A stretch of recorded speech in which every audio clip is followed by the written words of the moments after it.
my name is Elizabeth Gordon. I'm a Senior Technical Support Scientist here at LI-COR, and I'm here with a quick tech tip. So today we're going to talk about the filters at the top of your chemical columns on the console of your LI-6800.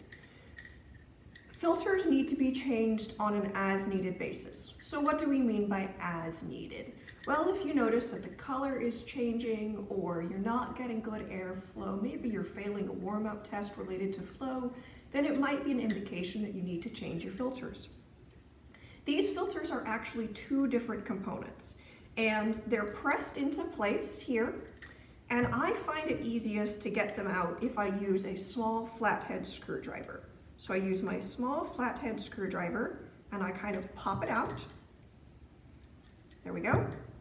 And now this is actually two pieces. It looks like a tiny little traffic cone, and I have a rubber stopper which helps it stay in place, and I have the filter itself. So what I would do is I would just pull this rubber stopper off like this. It helps to kind of move your thumb around, and that releases it. And now I have my filter, and let's assume that I have changed my filter.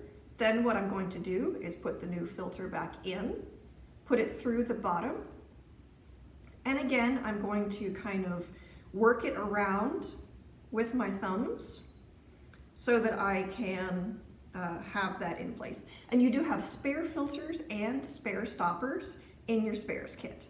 Once you've got it in place, there we go, then what I do is I put it back into where it needs to be. I push it in place. There we go. It should stay in place just with the pressure of your hands, but if you're a little concerned that it's not quite in place, when you put it onto the console, that will push it the final couple of millimeters that it needs to be. And that's the process of changing your filter on your console chemical columns. If you have any questions, problems, or concerns, contact our support team.